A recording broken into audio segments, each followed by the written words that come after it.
If you want to make over $1 million via direct bookings, then you need to watch this video. Welcome, my beautiful people. Fernando David here, and today I'm going to give you my secret sauce, what I have used to make over $1 million through my direct booking website. And it's something that I firmly believe that if you implement, you'll have the same success, if not better. And here's what I'm talking about. It's related to marketing, but more specifically is brand awareness. I'm going to give you 6 things that'll help you increase your brand awareness, which will increase your direct bookings, thus increase your revenue. And more importantly, it'll give you more control. I've always said this, if your business is reliant on OTAs like Airbnb and Booking.com, people, you're in trouble. So by doing what I'm about to talk about, you're going to increase the ability to get more direct bookings and get more control of your business. So let's start with the first tip. This first tip is controversial.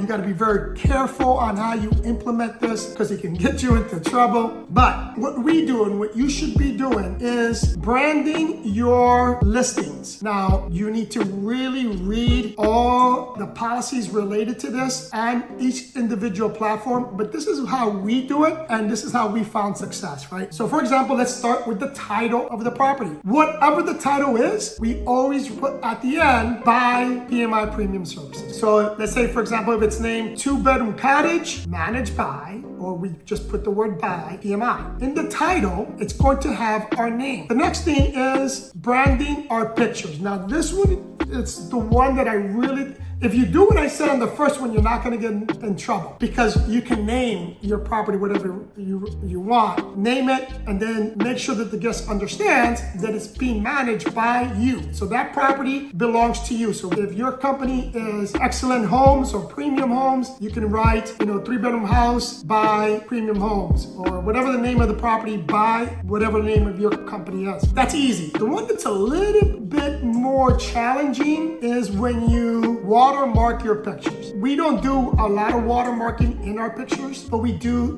that. We do put in our pictures something that has our names. Here's what I mean by that. The actual picture itself doesn't have a watermark, but within the picture, at least a few of the pictures within the listing, there'll be a sign with our name on it. So guests that sees it and they're looking at it, they're going to see our company name. That's a workaround in the policy so you don't get in trouble. That's what I recommend in terms of branding through your OTAs. You can also do that in your descriptions, right? As you're writing your description, you can strategically put your company name within that description. Next is by branding the house itself. Here's what I mean by that. It's exactly what that is. As I've already mentioned, in the pictures of your listings, throughout those pictures, your brand should be visible or noticeable by someone looking at that picture. When they get to the house, you should have signs throughout the house with your brand on it, with your logo or whatever it is you're using to brand. That should be throughout the house. So for example, I'm going to give you a couple of things we do. Every one of our houses will have the rules posted on one of the walls. That'll have our brand. Our Wi-Fi has our brand. So for example,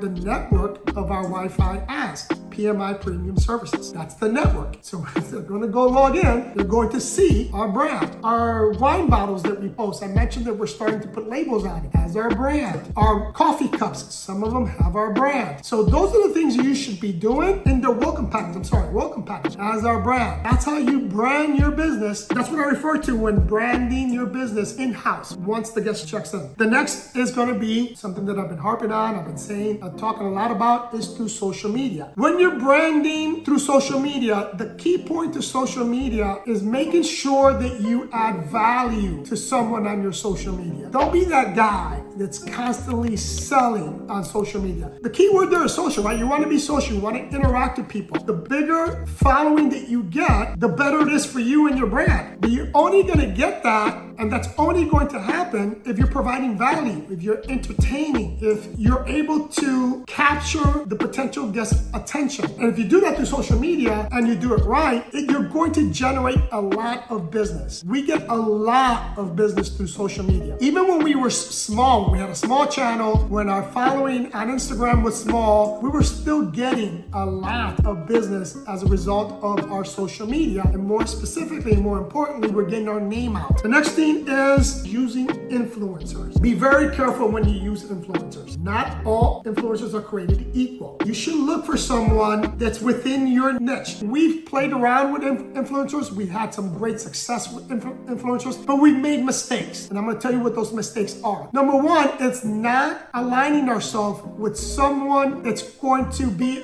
add value to our properties or to our business, right? And here's what I mean by that. An influencer has a decent following, doesn't have to be huge, but the influencer needs to be part of the travel industry. You don't want to have an influencer stay at your property that has nothing to do with your business. And the reason being is because they may add more eyes to that particular video, but you're not giving value to that audience. The influencers that we use have a travel following, or people that travel follow those influencers, and those are the ones that I want, because I need travelers to come to our property. But it doesn't have to be traveler. It could be like the nomad community. Find influencers that cater to the nomad community and then team up with them so that they promote your business, because nomads love to travel and they need a place to stay while they work. So that's another influencer that you want to attach yourself to. But do your research, people. And here's what I mean by doing your research. Just because they have a big number of followers doesn't mean that they have a big following. You need to make sure that those followers weren't bought. You need to make sure that those followers are engaging with that influencer. Here's what I like to do. I look at the number of followers, and then I look at what they post and how many people like it and or comment on it. On the comment section, you can buy comments. So be careful. It's not a bot doing the comments. And it's easy to spot. It's pretty easy to spot.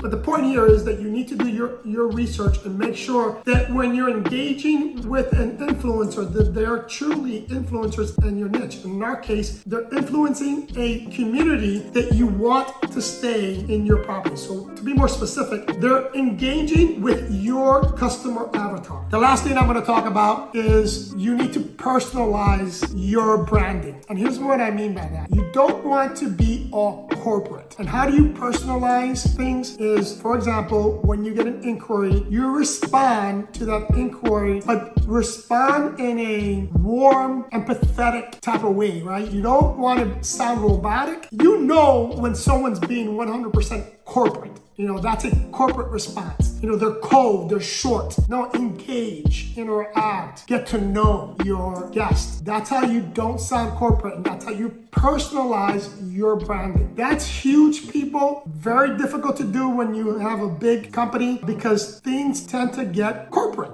right? There's a fine balance with that, and you really need to juggle that and perfect it and work with your customer service team so that when they respond in a personalized way. I always like to talk about Disney. Disney does a phenomenal job at this. Google Disney, Google their customer service, learn it, practice it, train your staff with their customer service protocols. It'll do you a world of good. It'll help you create $1 million worth of bookings. And that's it. I really can't add any more to that, or I can't express the importance of personalizing your brand. If you got any value from this, hit that like button, subscribe to this channel if you haven't subscribed. If you want to partner up with us, DM me the word partner, and someone from my staff or myself will reach out to you, and we will work together to help you generate $1 million and increase your brand awareness. Love you guys, and I'll see you in the next one.